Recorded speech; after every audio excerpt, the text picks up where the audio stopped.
Tuhan dan karunia, ku terjebak di antara dua dunia.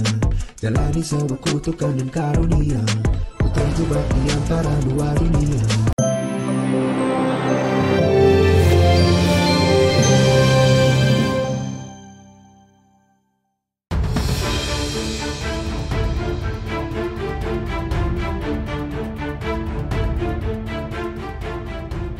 Kasus kekerasan yang dilakukan MDS bukan saja telah menyasar tabir rahasia aset sang ayah Rafael Alun Trisambodo, mulai dari dugaan pencucian uang hingga transaksi ratusan miliar yang mencurigakan.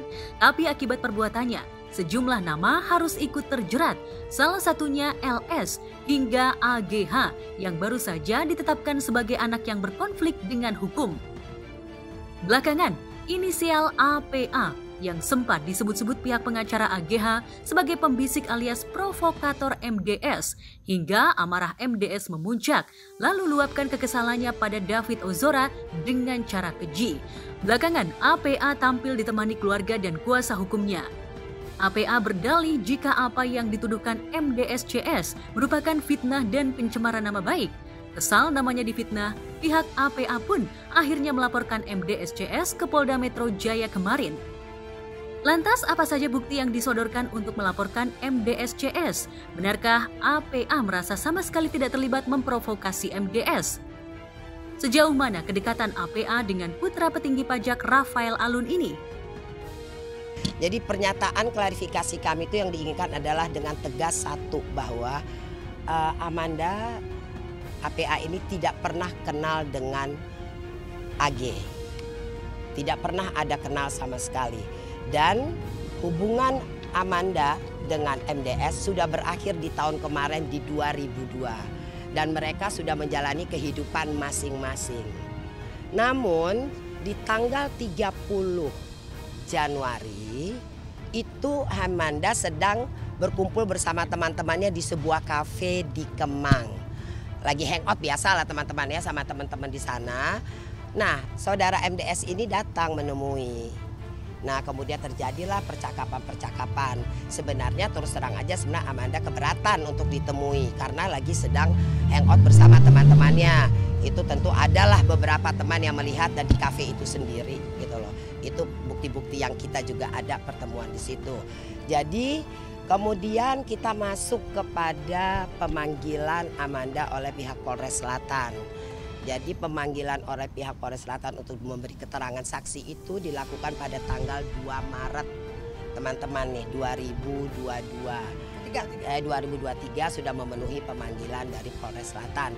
Dalam hal itu Amanda sudah membantah semua tuduhan-tuduhan yang diberikan oleh MDS melalui pengacaranya. Itu ya.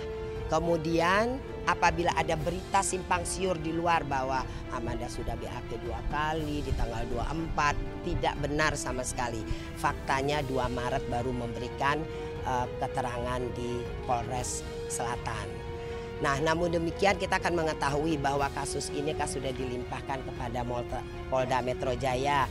Kami juga menunggu apabila nanti diminta keterangan tambahan oleh Polda Metro Jaya, begitu ya Mbak Amanda ya.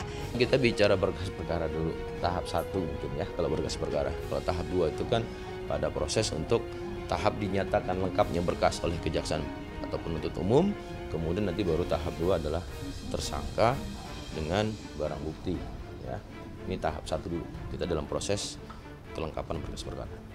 Dan perlu diketahui dari kejaksaan juga sudah kita libatkan, ya, khususnya pada proses tahap penyidikan di rekonstruksi kemarin ya, sudah kita hadirkan, termasuk pada proses penahanan khusus pada sistem peradilan anak selama 7 hari waktu yang singkat juga sudah kita libatkan, sehingga pada proses percepatan khusus sistem peradilan anak ini juga sudah melibatkan dari kejaksaan.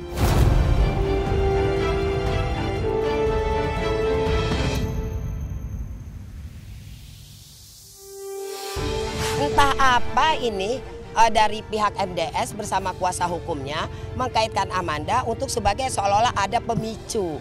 Ini kan gaya-gaya lah Mas gitu loh, gaya-gaya mengkait-kaitkan entah apa maksudnya gitu loh. ya karena kenal mungkin, terus seolah-olah ada pemicu bukan dari AG, bukan dari lain-lain, itu kan cuma alibi mereka aja Mas, jadi yang tuduhan istilahnya.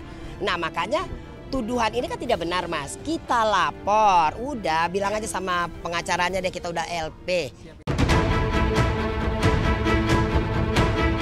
Ya, meski mengelak dari tuduhan pihak AGH dan sejawatnya MDS dan SL, namun inisial APA yang diungkapkan masih harus dibuktikan di meja hijau. Apalagi keterangan jika inisial APA yang memanasi bukan hanya datang dari kuasa hukum AGH, tapi juga keluar dari keterangan kakak AGH. Jadi sebenarnya MDS ini mengetahui perilaku tidak menyenangkan yang dilakukan oleh D kepada AGH itu melalui saksi APA. Jadi ini untuk mengklarifikasi bahwa sebenarnya bukan AGH yang memberitahukan MDS terkait perilaku tidak menyenangkan tersebut. Kemudian setelah MDS mengkonfirmasi terkait perbuatan tidak menyenangkan yang dilakukan oleh D kepada AGH ini, MDS setiap kali bertemu dengan AGH selalu mengungkit terkait kapan nih bisa ketemu dengan D, kapan gitu. Fakta yang bergulir di luar bahwa tanggal 30 Januari itu menjadikan suatu momen bagi MDS bersama kuasa hukumnya, melalui begitu juga AG dengan kuasa hukumnya mereka memblow up, menuduh kepada Amanda, menyampaikan suatu perbuatan yang tidak baik yang dilakukan oleh korban atau David. Itu kami bantah dengan tegas. Pertemuan 30 Januari itu hanya pertemuan seperti biasa gitu. Jadi berbicara tidak ada menyinggung status AG, membicarakan oh AG begini-begini melakukan perbuatan yang tidak baik, tidak ada sama sekali. Jadi oleh karena itu kita bicara hukum Mas, harus ada fakta. Penggiringan opini publik yang dilakukan oleh MDS melalui pengacaranya itu tidak benar, bohong belaka, penyesatan publik. Penggiringan publik ini dengan menghambingkan hitam kepada saudari Amanda ini mungkin untuk kepentingan mereka. Kita kan tidak tahu, tapi silakan aja itu pengacara mereka sudah kami laporkan. Silakan aja mereka harus mempertanggungjawabkan di media yang sudah begitu santer teman-teman sekalian. Untuk terkait kasus penganiayaan ya dengan tersangka MDSCS, pada hari ini penyidik dari PPA Renakta ya, Subdit Renakta akan melakukan dan berkoordinasi ya, khususnya Pak Kapolda kan selalu menekankan untuk kolaborasi interprofesi. Di antaranya hari ini adalah saatnya Apsifor untuk melakukan pemeriksaan terhadap 2 tersangka. Yang pertama tersangka MDS dan satu lagi adalah tersangka SL. Kemudian pemeriksaan psikolog forensik ini nanti akan melakukan kajian dan penelitian terhadap perilaku dari pelaku atau tersangka ya dalam proses hukum yang dilakukan oleh Direktorat Reserse Kriminal Umum Polda Metro Jaya. Entah mana yang benar, yang jelas semua keterangan akan diselidiki pihak kepolisian. Yang jelas dari lingkaran pergaulan hedon anak-anak muda gaul yang bertumpu pada kekayaan orang tuanya ini, jelas syarat nilai-nilai empati hingga melecutkan keprihatinan publik. Bahkan belakangan publik mulai muak dengan ulah pamer keluarga pejabat hingga kantor Badan Pertanahan Jakarta Timur. Kemarin juga ikut digeruduk warganet karena geram dengan kabar istri salah satu pejabat BPN yang belakangan diduga kerap pamer kemewahan di media sosial.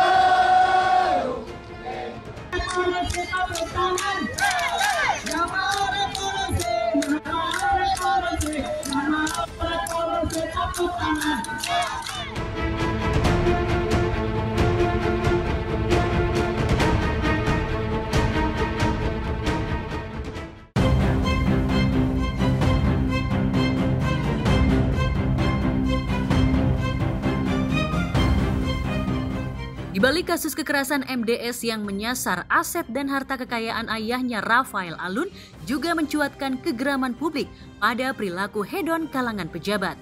Tiba-tiba muncul pengakuan mencengangkan dari sepupu Raffi Ahmad Alshad Ahmad yang mengklaim bisa menghabiskan biaya bulanan sekitar 70 juta hanya untuk mengurus hewan peliharaannya. Pengakuan itu terungkap saat kekasih Tiara Andini ini berbincang pada sesi podcast Denny Sumargo. Lu bisa habis berapa sebulan? Sebulan makanan doang, kemarin gue baru bayar 70 juta sebulan makanan doang. Gue sesak nafas gue. Sebenarnya 70 juta. Sebenarnya buat teman-teman yang berkuda juga mahal bang, berkuda tuh. Berkuda juga kan mahal. rumput. Tapi kan nyawa stable, nyawa pelatih, makanannya nggak rumput sembarangan kan. Kakak gue berkuda sebulan juga 20-an kok, sama latihannya gitu. Feeling gue 100-an juta lebih lu ada sebulan ya? Ada sama biaya pegang. Biaya lain ya? Sekarang udah gila mahal pusing banget bang, ya? aduh. Lu nggak pusing itu duitnya dari mana? Pusing, cuman kan gue kedepannya mau bikin zoo kan. Nanti kan kalau bikin zoo ya gue ada hak buat jual tiket gitu loh.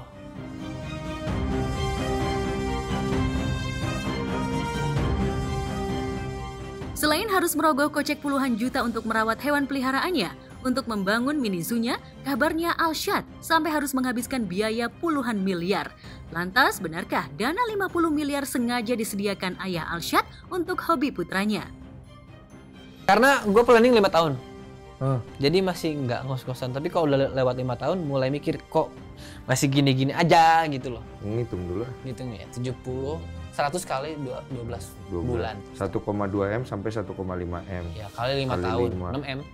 6 sampai 7,5 M. Iya. Lu ada duit segitu? Ya segitu ada disiapin kan. Jadi pas proposal kita ngajuin untuk melihara binatang juga udah disiapin. Maksudnya kita ada budget segini gitu. Jangan sampai lu pelihara ada duit gitu. Oh, jadi tetap harus ada itu. Di proposal udah lengkap bang, maksudnya yang buat sampai air, pH air, terus limbahnya harus pakai septic tank. Terus juga duitnya ada nggak gitu dicek semua di proposal. Itu duit siapa tuh? Duit orang tua pada saat itu. Orang tua emang iya. Ya gimana kan orang tua juga suka bang. Oh iya sih soalnya ya, kan dari orang tua kecil. suka, Ya, jadi kayak dia pengen cuman gimana nih orang expertnya yang ngerti siapa, anak sendiri bisa ya udah gitu. Tapi sekarang gue udah bisa biayain sendiri. Iya ini yang mau ditanya. Iya. Duit AdSense-nya katanya buat binatangnya, buat keluarga. Kadang buat AdSense aja untuk binatangnya masih nombok pakai uang sendiri. Hah? Iya. Karena kan itu baru biaya pokok bang, belum kalau misalkan gue ada binatang sakit, beli vitamin, beli apa, itu kan nambah bang.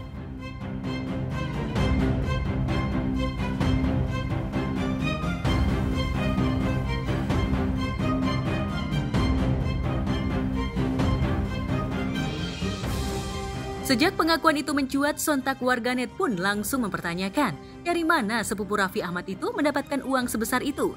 Belakangan terkuak jika ayah Alshad santer disebut-sebut sebagai mantan petinggi pejabat pajak di era pemerintahan Soeharto. Lantas mungkinkah karena itulah Alshad bisa hidup berlimpah harta? Dari mana lagi Alshad bisa membiayai hobi dan kebutuhan serta gaya hidupnya?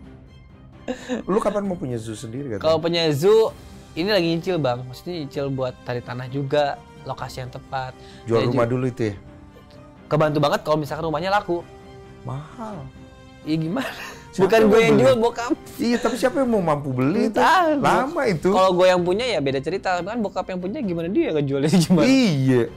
Jadi kalau misalnya belum kejual-jual, akhirnya gimana? Bikin zoo cuman nggak besar banget yang gue rencanain gitu. Misalkan pengennya 20 hektar. Misalkan nih, ternyata jadinya 5 hektar aja.